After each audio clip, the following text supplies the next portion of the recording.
Assalamualaikum warahmatullahi wabarakatuh.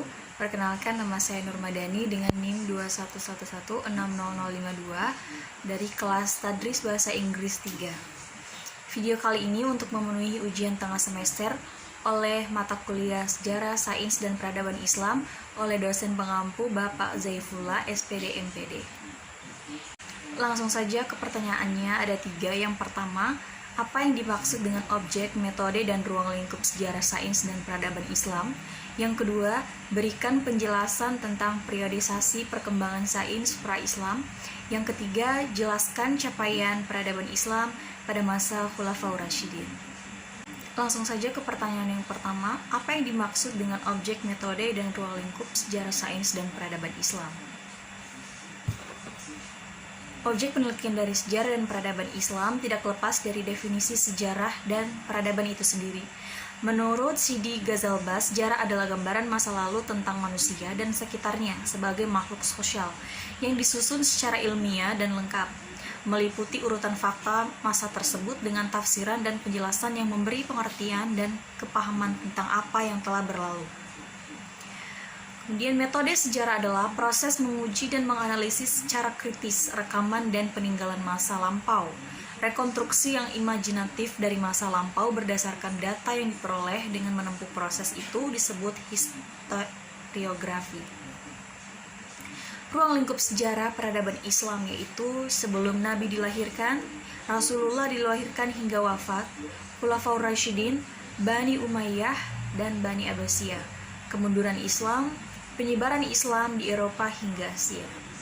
Pertanyaan yang kedua, berikan penjelasan tentang periodisasi perkembangan sains pra-Islam. Secara umum, peradaban Islam dibagi menjadi 3 babak, yaitu periode Islam klasik, pertengahan, dan modern, yang memiliki cirinya masing-masing. Yang pertama, periode klasik. Pada periode klasik, perkembangan Islam dibagi menjadi 2 fase, yaitu fase ekspansi, integrasi, dan kemajuan. Fase ekspansi, integrasi, dan kemajuan kejayaan Islam diwakili oleh Bani Umayyah yang berhasil memperluas pengaruh Islam hingga Afrika Utara dan Spanyol bagian barat. Selain itu, Persia hingga wilayah India juga terpengaruh oleh kejayaan Islam pada saat itu. Periode klasik, ilmu pengetahuan seni dan arsitektur berkembang pesat. Hal ini dibuktikan dengan berkembangnya beberapa kota yang berada di bawah kekuasaan Islam. Buktinya dapat dilihat di Istana Az-Zahra di Cordoba dan Istana Alhambra di Granada. Selain itu, para ilmuwan dan ulama besar juga bermunculan seperti Imam Malik, Imam Abu Hanifah, Imam Al-Asy'ari, Imam Al-Maturidi, dan Imam Al-Jubai. Memasuki fase disintegrasi yang berlangsung antara 1000 sampai 1250 Masehi, kejayaan Islam mulai surut. Hal ini disebabkan hancurnya kota Baghdad yang menjadi salah satu kota ilmu pengetahuan paling maju karena serangan Hulagu Khan. Langsung saja ke pertanyaan yang ketiga, jelaskan capaian peradaban Islam pada masa Khulafaur Rasyidin. Yang pertama adalah menanamkan budaya musyawarah dalam menyikapi suatu masalah, membangun pemerintah yang tertib baik di pusat dan di daerah, menyusun dan menulis mushaf Al-Quran. Yang keempat ada memberantas nabi palsu Musailama Al-Kadzab. Yang kedua ada Umar bin Khattab. Pencapaian yang diperoleh Umar bin Khattab selama menjadi Khulafaur Rasyidin yaitu meluasnya daerah ekspansi Islam ke beberapa wilayah seperti Suriah, Mesir, dan Persia. Mencanangkan kepengurusan administrasi negara yang terdiri dari khalifah, wali gubernur, dan dewan-dewan negara. Mendirikan Baitul Mal atau lembaga keuangan negara. Mendirikan pencetakan mata uang. Yang kedua ada periode pertengahan. Periode pertengahan juga terbagi dalam 2 fase, yaitu fase kemunduran dan fase 3 kerajaan besar. Pada fase kemunduran, peradaban Islam terpecah antara Islam bagian Arab yang pusatnya di Mesir dan Islam bagian Persia.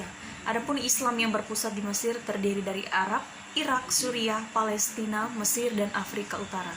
Sedangkan Islam di Persia terdiri dari Iran, sebagian negara di semenanjung Balkan, Asia Kecil, dan Asia Tengah. Sedangkan fase 3 kerajaan besar ditandai dengan tingginya tekanan terhadap Kesultanan Utsmaniyah, Kesultanan Mughal, dan Kerajaan Syafawi. Yang ketiga ada periode modern. Setelah periode pertengahan, yang mana peradaban Islam mengalami kemunduran, muncul periode modern yang menandai kebangkitan peradaban Islam. Periode ini berlangsung dari tahun 1800 hingga sekarang, di mana umat Islam mulai sadar akan peradaban Barat yang lebih maju dan tinggi. Periode modern ditandai dengan kebangkitan awal Islam pada awal abad ke-19 hingga 1960-an, di mana muncul kesadaran pembaharuan dalam Islam dari segi politik, militer, sosial, dan budaya.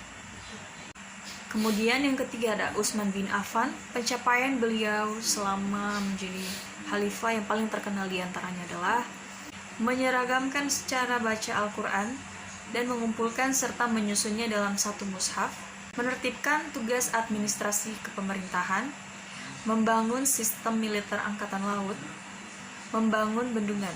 Kemudian yang terakhir ada Ali bin Abi Thalib.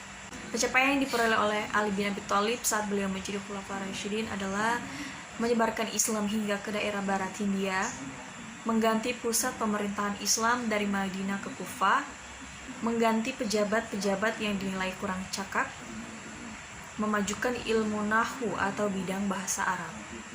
Demikianlah tugas video UTS kali ini. Lebih dan kurangnya saya mohon maaf. Syukran jazilan wa afa minkum katsiran. Wallahul musta'an. Assalamualaikum warahmatullahi wabarakatuh.